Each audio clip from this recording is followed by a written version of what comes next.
میں ایک واقعہ آپ کو سناتا ہوں جو خود میرے ساتھ پیش آیا۔ میرے پاس کئی سال پہلے کی بات ہے،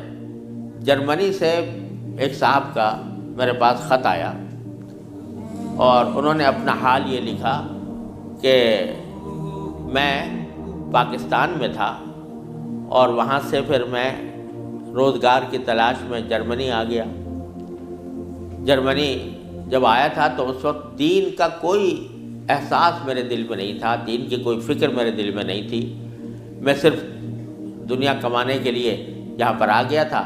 تو نہ اپنے دین کی کچھ خبر تھی، نہ معلومات تھی، نہ اس پر عمل تھا۔ لیکن یہاں پر رہتے رہتے میں نے ایک کرسچن لڑکی سے میرے تعلقات ہو گئے اور پھر میں نے اسے شادی کر لی۔ شادی کے بعد بھی کوئی دین کی طرف رغبت پیدا نہیں ہوئی، کوئی احساس پیدا نہیں ہوا۔ لیکن جب اولاد ہو گئی اور اولاد ذرا نشو و نما پانے لگی، ذرا سی وہ سمجھدار ہونے لگی، تو اس وقت میں نے دیکھا کہ میری کرسچن بیوی وہ اولاد کو کرسچینٹی پڑھا رہی ہے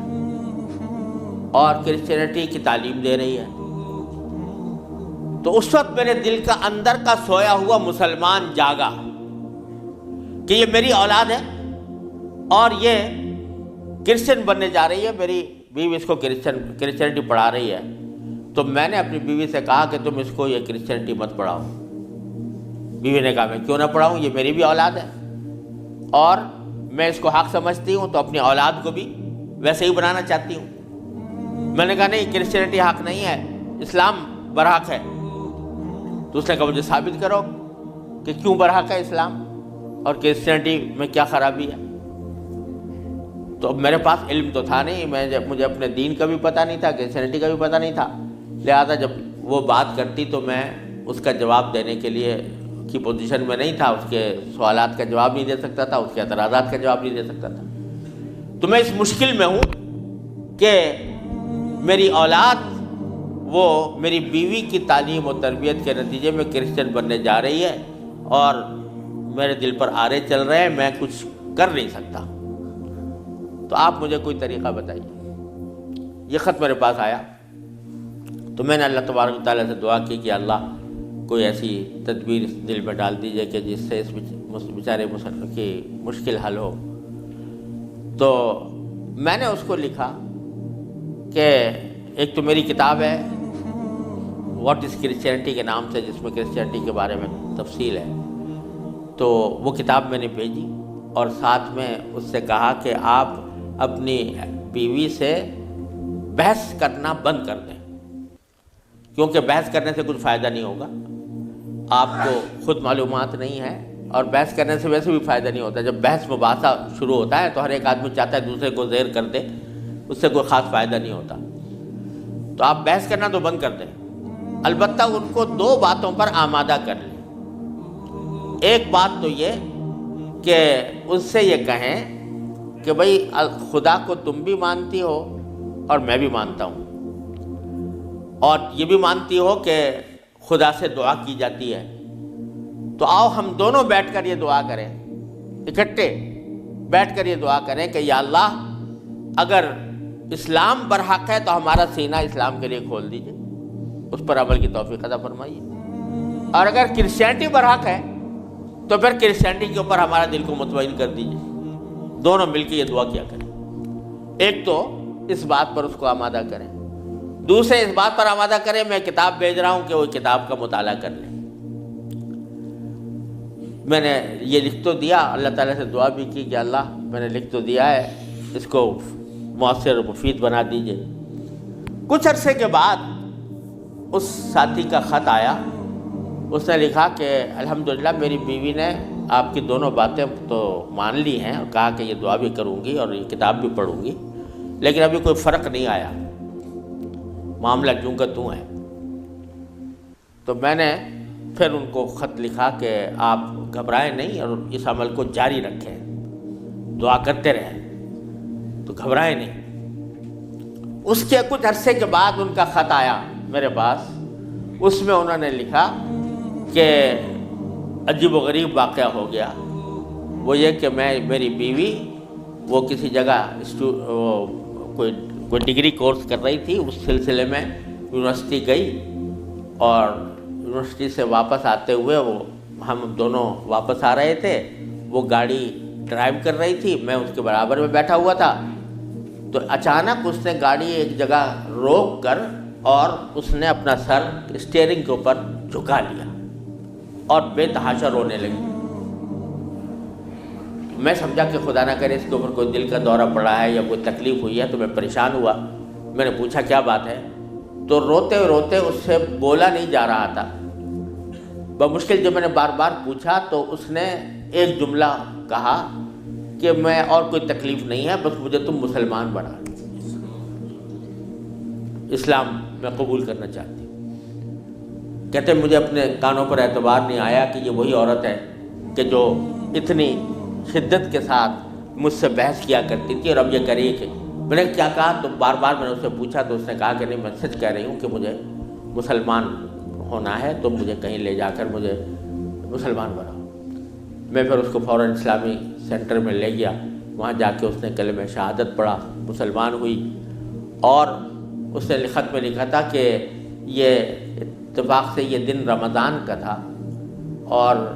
آج پہلا موقع ہے کہ ہم دونوں نے سحری میں اٹھ کر ہم دونوں نے اکٹھا روزہ رکھا ہے، اور آپ کو خط لکھ رہے ہیں، اور دوسرا خط میری بیوی کی طرف سے ہے۔ تو دوسرا خط اس کے ساتھ تھا اس کی بیوی کی طرف سے، اور اس نے مجھے لکھا تھا کہ میں آپ کا شکریہ ادا کرتی ہوں کہ آپ نے مجھے ایک ایسا طریقہ بتایا جس کے ذریعے اللہ تبارک و تعالیٰ نے مجھے ہدایت عطا فرمائی۔ تو یہ میرے خود اپنے ساتھ پیش آیا ہوا واقعہ ہے۔ اللہ تعالیٰ سے اگر ہدایت مانگی جاتی ہے وہ دعا رد نہیں ہوتی۔ یعنی بہت سی دعائیں جو ہم دنیا کے لیے مانگتے ہیں کہ یا اللہ ہمارا روزگار لگ جائے، ہماری دولت میں اضافہ ہو جائے، اس میں ضروری نہیں کہ اللہ تبارک و تعالیٰ وہی چیز دے دیں جو آپ نے مانگی ہے، اس لیے کہ بعض اوقات اللہ تعالیٰ کے علم میں ہوتا ہے کہ یہ چیز اس کو دیں گے تو اس کے لیے نقصان دہ ہوگی، کوئی اور چیز دے دیتے ہیں، اس سے اچھی چیز دے دیتے ہیں۔ بعض مرتبہ آدمی مانگتا ہے کہ مجھے میری دولت میں اضافہ ہو جائے، لیکن اللہ تعالیٰ جانتے ہیں کہ اس کی دولت میں اضافہ ہوگا تو پتہ نہیں یہ کس وادی میں جا کے گرے گا، لہذا وہ نہیں دیتے اس کو، لیکن دعا کا ثواب اس کو دے دیتے ہیں۔ اسی طریقے سے بعض اوقات دنیا کے بارے میں اگر یہ ہو کہ بھئی یا اللہ میاں مجھے محسن فرض کرو کہ بیمار ہے تو شفا مل جائے، تو بیماری کے اندر بعض اوقات اللہ تعالیٰ جانتے ہیں کہ اس کا بیمار رہنا ہی اس کے حق میں زیادہ فائدہ مند ہے، تو وہ بعینی ہی وہ چیز نہیں دیتے لیکن اس سے اچھی چیز عطا فرما دیتے ہیں۔ یہ اللہ تبارک و تعالیٰ کی سنت ہے دنیاوی چیزوں کے بارے میں۔ لیکن اگر کوئی ہدایت مانگے سچے دل سے، یا اللہ مجھے ہدایت دے دے، یا اللہ مجھے سیدھے راستے پر چلنے کی توفیق دے دے، یا اللہ میری اولاد کو سیدھے راستے پر چلنے کی توفیق دے دے، تو یہ دعا رد نہیں ہوتی، اور یہ دعا ضرور قبول ہوتی ہے بشرطے کہ مانگنے والا ہو، سچے دل سے مانگے، خشوع کے ساتھ مانگے، اللہ تعالیٰ سے مانگنے کے انداز میں مانگے، تو اللہ تبارک و تعالیٰ وہ دعا رد نہیں فرماتے۔ بلکہ میرے شیخ حضرت عارفی رحمۃ اللہ علیہ فرمایا کرتے تھے کہ اپنے اللہ میاں سے جب کوئی مانگو تو مچل کر مانگا کرو، یعنی اپنے اللہ میاں سے باتیں کیا کرو، کہہ دیا کرو یا اللہ یا تو مجھے ہدایت دے دیجئے ورنہ آخرت میں مجھ سے مواخذہ نہ فرمائیے گا، یا تو مجھے ہدایت دے دیجئے، گناہوں سے بچا لیجئے، اپنی نافرمانیوں سے بچا لیجئے، یا پھر آخرت میں میری گرفت نہ فرمائیے گا۔ تو بندہ جب اس طرح مانگتا ہے تو اللہ تبارک و تعالیٰ ضرور عطا فرماتا ہے، ہدایت ملتی ہے، اور ساتھ ساتھ یہ کہ وہاں پر آپ کے لیے ایک عذر ہو جاتا ہے کہ یا اللہ میں نے تو آپ سے مانگا تھا اور کہا تھا کہ مجھے ہدایت دے دیجئے، میرے گناہ چھڑوا دیجئے مثلا۔ تو آدمی اپنی سی کوشش کرے اور باقی کام کے لیے دعا کرے، صرف دعا بھی کافی نہیں ہوتی، اپنی سی کوشش بھی ضروری ہے۔ جیسے میں نے وہ یہ مثال دی تھی تو میں نے ساتھ میں اس کو کتاب بھی دی تھی، ایسا نہیں کہ صرف دعا ہی پر اکتفا کرے بلکہ تھوڑا سا طلب اس کے اندر پیدا ہو، کہ طلب بھی ہو، طلب ہو اور اس طلب کے لیے کوئی عملی اقدام اپنا سا کرے، اس کے بعد اللہ تعالیٰ سے مانگے تو اللہ تعالیٰ رد نہیں فرماتے۔ حضرت مولانا رومی رحمۃ اللہ علیہ فرماتے ہیں، مثنوی والے مولانا رومی فرماتے ہیں کہ دیکھو حضرت یوسف علیہ السلام کا واقعہ دیکھو کہ ان کو جب زلیخا نے ورغلایا، گناہ کے اوپر آمادہ کرنے کی کوشش کی، تو قرآن کریم میں ہے کہ اس سے پہلے اس نے سارے دروازوں پر تالے ڈال دیے تھے، غلقت الابواب، سارے دروازوں پر تالے ڈال دیے تھے، اور پھر حضرت یوسف علیہ السلام کو بہکایا، ورغلایا۔ تو حضرت یوسف علیہ السلام آنکھوں سے دیکھ رہے تھے کہ سامنے دروازوں پر تالے پڑے ہوئے ہیں، نکلنے کا راستہ نہیں ہے، لیکن انہوں نے یہ سوچا کہ میرے بس میں اتنا ہے کہ دروازے تک چلا جاؤں، بھاگ گئے، تو بھاگ گئے، دروازے تک پہنچ گئے، اور وہاں جا کے مانگا اللہ تعالیٰ سے کہ یا اللہ یہاں تک پہنچنا تو میرا کام تھا، آگے دروازے سے باہر نکالنا اور اس گناہ سے مجھے بچانا آپ کا کام ہے۔ تو نتیجہ یہ ہوا کہ دروازے کے تالے ٹوٹ گئے اور داخل۔ تو مولانا رومی فرماتے ہیں کہ گرچہ رکھنا نیست عالم را پدید، خیرہ یوسف وار می باید دوید، اگرچہ تمہیں اس دنیا کے اندر تمہیں کوئی راستہ نظر نہیں آ رہا، گناہوں سے بچنے کا،